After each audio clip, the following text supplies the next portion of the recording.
Hi, my name is Scotty Su, and this is my capstone project for 2025.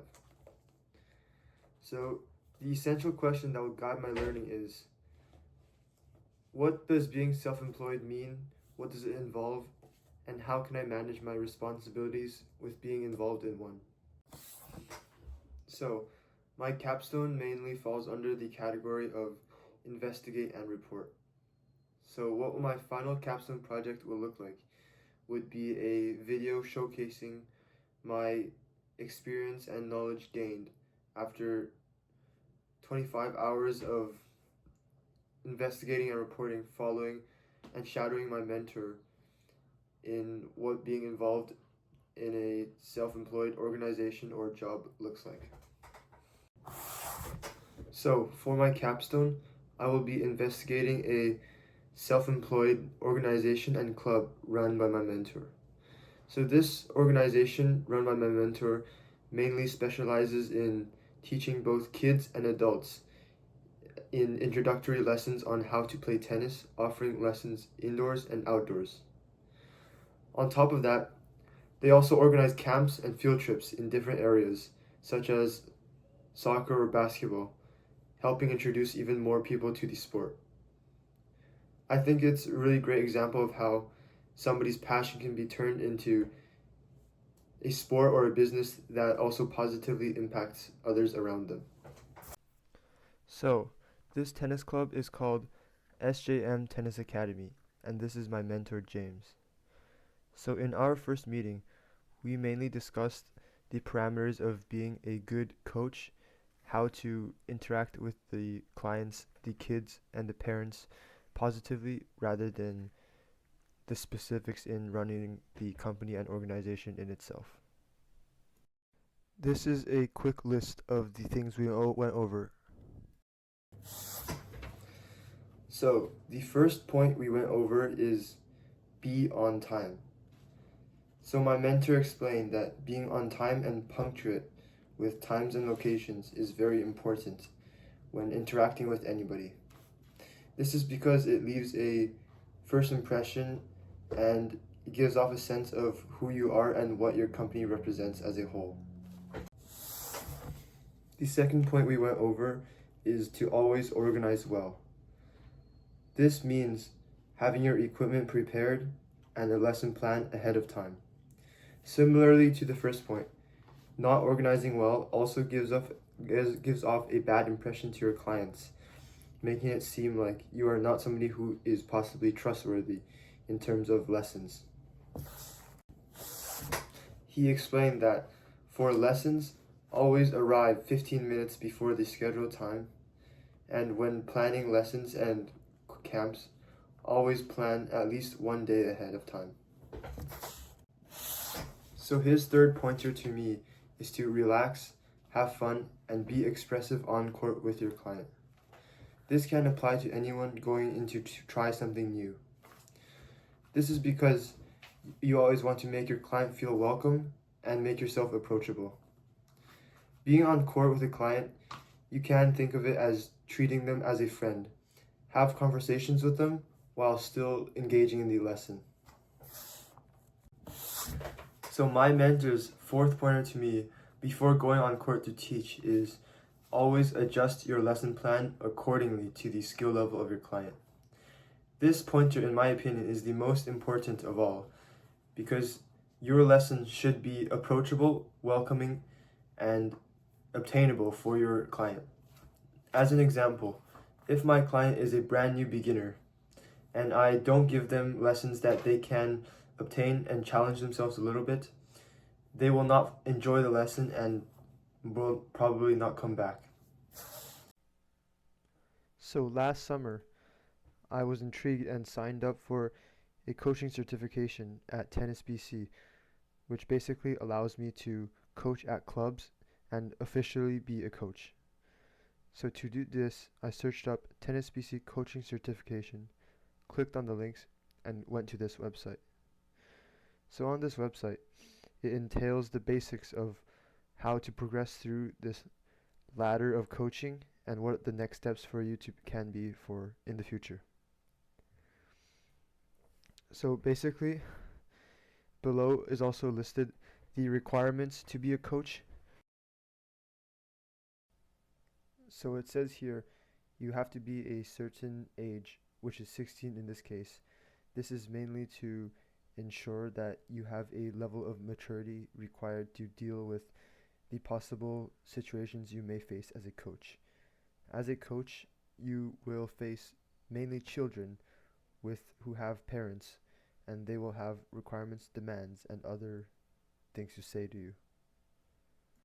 As it says here, this course spans over the course of 2 weeks, including 2 Fridays, 2 Saturdays, and 2 Sundays. It will take over 42 hours to complete. You spend 32 hours on court and another 10 in online seminars. In this course, the online seminars and on-court sessions, they basically go over the fundamentals of coaching, how to organize a lesson plan, and how to deal with off-court situations, possibly with parents. And on the final day, you will be assessed to see if you can handle these situations and how to coach properly. So this is my coaching certification. This is very useful not only because it gives me the experience required to become a coach, but this allows me to get hired by many companies. Many companies require for a coach to have their minimum level basic instructor certification to get hired at their company. So next, I will be following my mentor and shadowing them and assisting them at a lesson with a client. So for this lesson, my mentor will still be mainly leading the course, but my responsibilities would include giving pointers, tips, advice, helping in any other way. One of my mentor's tips were to be well prepared. So first, let's go over some of the equipment I will bring with me to be well prepared for this lesson. So starting off, we have a basket to carry our balls in easily. Next, we have a clipboard and chair, either for us or our clients. Here is another basket to carry our balls, tennis shoes, tennis rackets, any other equipment for any other scenario. As always, be prepared. Here we have lots of balls and other sports equipment in case we need them. And here we have more balls, a frisbee, and more balls. So here we are arriving 15 minutes early with our equipment as always. So today's venue is going to be indoors because it was late at night and it's raining outside. And it is always important to remember at an indoor venue, always treat the area with respect. So even though this student has played before, she is still a beginner, so this lesson we will be mainly going over the basics. So as you can see in these first two clips, to start off the lesson, we went over a basic warm-up just to observe the student's strengths and weaknesses. In this next clip, James is giving some advice to the student, so I am just observing the way he speaks and communicates his message. As you can see here, it is important to note that most students are visual learners, so it is crucial that we always include physical demonstrations with our explanations. Here I am doing a demo for the student, emphasizing on what the applied advice should look like. So now it is her turn to try for herself. As she plays, James and I are constantly adding on some more adjustment pointers. Lastly, for this lesson, I slowly hand-fed balls to her and made sure she successfully gauged the advice we gave her this lesson.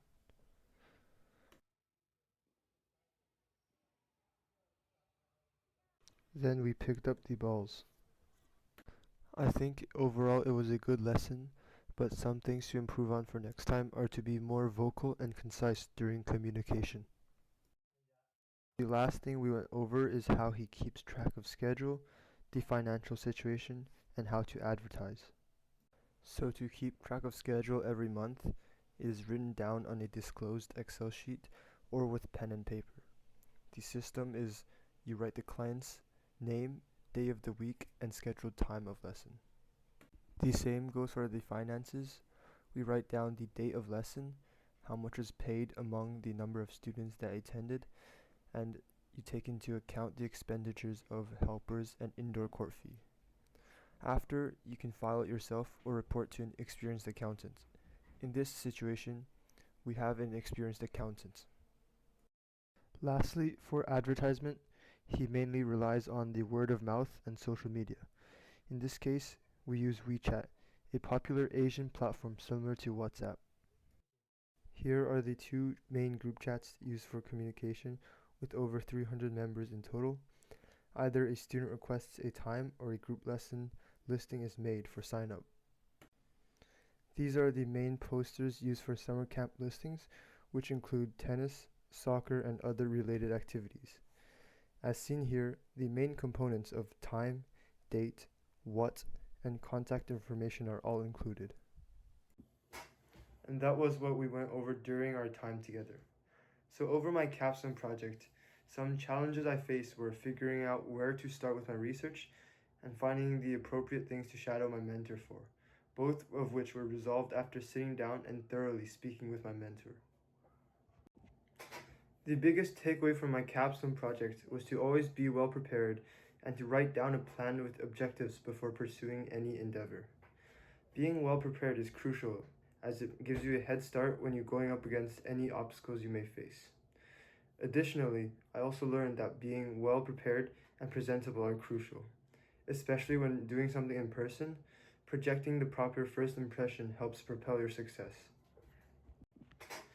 After learning the importance of organization and communication in running a business from this experience, I can apply these skills to manage future projects. I learned how to structure lessons, manage relationships, and adapt to different situations. One applicable example of this is when facing a challenging school project in the future. I can tackle it by creating a clear, concise plan and communicating with my partners.